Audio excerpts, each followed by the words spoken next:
Okay, here's my OHI video for case study 4. So a little background, we have Mr. Thomas Small. He's 32 years old. He does suffer from a seizure disorder, so he has epilepsy, but he is on 3 medications to control it, and it seems to be under control. He hasn't had a seizure in about 8 months. He is mentally handicapped, so we'll take that to consideration. And he expresses frustration about his oral health. So I'm going to try to help him with that today. So, okay, Thomas. So now that I am done with your assessment part of your appointment, I am going to lay you back and put this disease detecting liquid on your teeth. And I can look at it and you can look at it and we can discuss what we see. So I'll do that. I'll get his black index, set him up. Okay, Thomas. So what I did was I put this liquid on your teeth and you can see pinks and purples, and that tells me where all of the biofilm is what we call it, but you probably know it as plaque is on your teeth. So I got the percent of 60. That means that 60% of the surfaces of your teeth are covered in plaque. So you see the pinks and the purples. Those are all the areas that aren't getting brushed good enough or that aren't getting flossed off. So what actually is this? So this plaque is actually microorganisms that are adhering to your teeth. And they form layer upon layer and upon layer if they're not getting off. So let's see where it is in your mouth. So you can see that it's on the fronts of your teeth and it's in the in between your teeth. There's some in the back. So those are areas that we really need to focus on. So actually you can remove this at home. And if you don't remove it at home, then it just gets worse and worse. So if you don't remove it, like I said, it just keeps building up and building up and building up. And this actually can affect your oral health. So the more plaque that's in your mouth, the more that you're prone to diseases in your mouth, and the more work that you're gonna have to get done at the dentist. And not only can this plaque, this purple stuff, pink and purple stuff in your mouth affect your oral health, but it can also affect the rest of your body.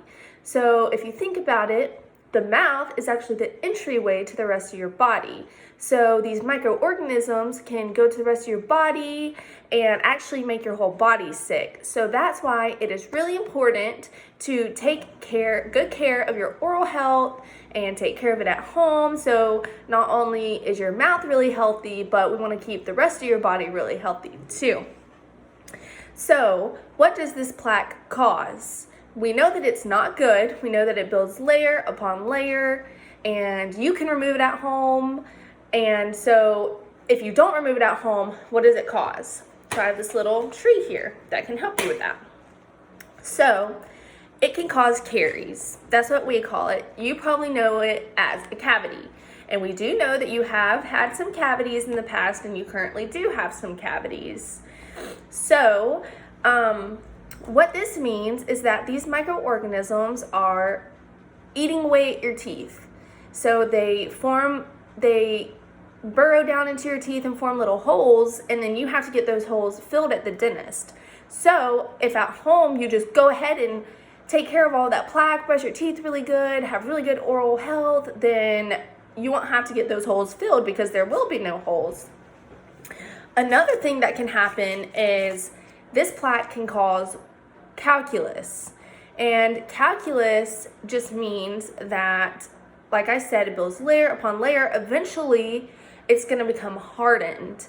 And whenever it becomes hardened, that's when you cannot remove it by yourself at home. That's whenever you have to come to your dentist, and somebody like me, your dental hygienist, actually has to remove it for you.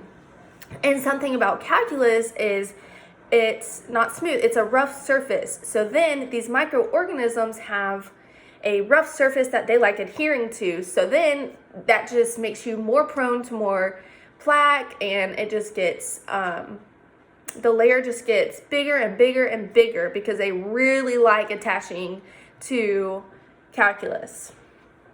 And then something else that this plaque can cause is, like I mentioned, disease. There's one called gingivitis, and then there's one called periodontitis. And I know that those sound really scary, and that's why we want to remove this biofilm at home. And so then you don't get either of these scary diseases. And so I am going to go into gingivitis and periodontitis a little bit more later. So, medications. I see that you are on 3 medications for your seizures. So, these medications actually can cause side effects in your mouth. So one effect is dry mouth. I don't know if you ever feel like you don't have enough spit or saliva in your mouth and it's just dry all the time. So this can actually, like I said, the plaque likes to adhere to calculus because it's rough. Well, whenever your mouth is dry, the plaque has a bunch of surfaces that it can adhere to because you don't have enough saliva to wash it away or act as like a lubricant almost. So you are actually prone to cavities more because you do have dry mouth. So that is something to take into consideration. And another reason that we want you to be extra good at brushing your teeth and taking good care of your teeth and your mouth at home. Something else that your medication causes in your mouth is something called gingival hyperplasia, and you probably don't know what that means. But what that does is it causes inflammation of your gums. It can cause your gums to be red and swollen, and maybe they're a little uncomfortable for you. So we're also going to address that. So now I'm going to go over everything I found in the assessment phase. So do you remember whenever I was taking measurements of your pocket depth and I was calling out some numbers? So what I was doing was I was measuring the depth between your tooth right here and your gum. So I was just going and I was just measuring the depth of it. So we like to have 1 to 3 millimeters. That means that your pocket depth is totally healthy. There's nothing going on. And you did have a lot of 1 to 3 millimeters, which is really good.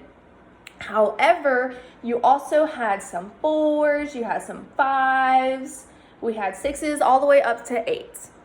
And so what we know is that there's something going on. We have to figure out what's going on. So if we look even further, we took x-rays and we can see that your bone level is really good. You haven't lost a lot of bone, which is super, super good. So in my mind, I have to think, why are these pocket depths larger than 3, but he has no bone loss? So then we go and look at your intraoral photos. And you can see here how your gums, like I mentioned, that gingival hyperplasia, they're swollen, they're red, they're boggy. That's something called a pseudopocket. And that is caused by your medication, like we went over. So your gums are actually extending down your tooth further than they should. And that allows my pocket depth, your pocket depth, to be a larger number. So that indicates to me that you have what we call gingivitis. And gingivitis is just disease of the gums. So that is another reason that we need to have extremely good oral care at home, because with these pocket depths of larger than 3, that means that this biofilm, this plaque, these microorganisms have a greater surface of gums to get up into. So with gingivitis, this means luckily it's irreversible. So we want your gums to be healthy because it may be uncomfortable to you. I don't know if maybe your gums bleed whenever you brush, because whenever I was measuring your pocket depths, there was some bleeding, which is also another indication to me that there is disease going on. So we can reverse this, which I want to help you do so that your gingivitis does not lead to periodontitis. Periodontitis is actually worse than gingivitis. Periodontitis is whenever you start losing the bone that holds your teeth into place. So if you look back at your x-rays, you can see your bone, how it's still there. Well, if you got periodontitis, that bone would actually start traveling up because these microorganisms, this plaque, just starts eating away at the bone once it is there for a long period of time. So if this biofilm that we see in your mouth, if it's not removed, then it's just going to keep eating away surfaces of your bone. And we don't want that at all, because that's irreversible. Your bone can't grow back, and that can actually lead to lots of bad things, like eventually losing your teeth, which you don't want. So that's why we're going to stress super hard to reverse this gingivitis that you have. We want to get your gums back to a healthy state, because we don't want you to get periodontitis. That's just, it would be a lot of hard work and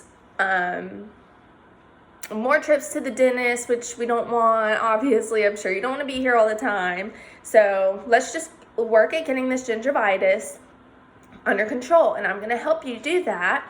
And I'm going to help you learn how to maybe brush your teeth better and maybe floss. So we're going to talk about that. But first, I did notice that you have a habit of licking and sucking on your lips maybe. So I just want you to be more aware of that and see if maybe if you find yourself doing it, just, tell yourself not to do it anymore. And so because your lips are all chapped and they're cracked and maybe they hurt. So another thing that you can do is keep chapstick on you all the time. Maybe put your name on it, keep it in your pocket, and just keep applying chapstick, and we can get your lips looking better and healthier. And something else that you said was that you have somebody in your group home stealing your toothbrush, which I know is super frustrating, because maybe you're actually wanting to brush your teeth, you want to do better, but you can't because this guy's stealing your toothbrush. So I want to help you maybe come up with a solution on how we can get him to stop doing that, or you can just keep your toothbrush with you and able to brush your teeth. So what I recommend you doing is getting your toothbrush and getting a Sharpie, a permanent marker, and writing your name on it. So that maybe he can see that it's yours and he won't take it or use it or anything. And something else you can do is take your toothbrush back to your room. You can maybe put it in your nightstand or somewhere safe where he can't find it. So I think that would be really good for you, because we really want you brushing your teeth at home and getting this gingivitis under control.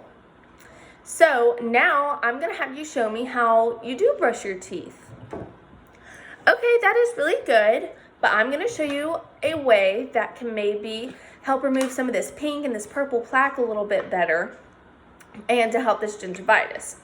So here's what I want you to do. You're going to get your toothbrush after you put your name on it, and you're going to take the bristles and you're going to point it at your gum line like this. And then you're going to do a wiggle jiggle like this 10 times. 1, 2, 3, 4, 5, 6, 7, 8, 9, 10. And then you're going to sweep down on the whites of your teeth, just like that. 1, 2, 3, 4, 5, 6, 7, 8, 9, 10. Sweep down. And you want to do this 5 times on each tooth. Okay? And then you're going to come over here. You're going to do the same thing. Sweep down. And you're even going to go onto the backs of your teeth. And you're going to do that. Wiggle, wiggle, wiggle 10 times, sweep down.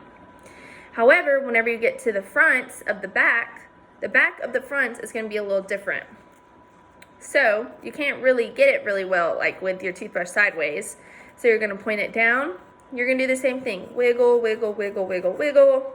Sweep down on the whites of your teeth. And you're going to do the same exact thing on the bottoms. And I really want you to focus on this at home, okay? Because this is going to be really, really important to helping your gums. You're going to do the same thing all around your mouth. And then here, whenever you get to these, the backs of the bottom, you're going to point your toothbrush up, wiggle, wiggle, wiggle, swipe up. Okay, and I want you brushing your teeth 2 times a day, every morning and every night, 2 minutes each. So maybe you can get a little timer and time yourself for 2 minutes. And then I want you to floss your teeth once a day, every single night. Because your toothbrush can get a lot of surfaces really well, but where that biofilm is getting into your gums and making them more inflamed, that's where floss is going to get up there and take care of that. So I think that this floss pick would be really handy for you. You don't have to worry about flossing with your hands as much, and it might encourage you more because it's a little easier. So what you're going to do is you're going to get some of these floss picks, and you're going to go in between every single tooth, and you're going to saw down, wrap the floss around this tooth, and then you're going to go down into your gum line 5 times on each side of the tooth. Come back out, do it again. Saw down, wrap it around one side of the tooth, swipe up and down 5 times, and then go to the other side. And you're going to do this for every single surface in between the teeth. Super, super easy. Once a day. That's it. So, I want to talk about toothpaste with you. I want you to be using a toothpaste with the ingredient fluoride in it. Fluoride is going to help strengthen the surfaces of your teeth, and it'll help decrease the chances of you getting cavities. So I want you to really get some toothpaste with fluoride in it, and then mouthwash with no alcohol, because alcohol actually dries out your mouth. And like we mentioned, your mouth is already dry from your medications. So there is a mouthwash called Biotene. And Biotene is really going to help you with your dry mouth. So that biofilm, that plaque, doesn't have as much of a surface to adhere to, because hopefully it'll make your mouth less dry. So I really want you to work on these things at home, so then this gingivitis can get under control. We don't want to lead to periodontitis. And whenever you come back, we can talk about how good you've been doing, and we can reverse this gingivitis and just get your mouth back to a healthy state, which is what we all want, and I'm sure you want too.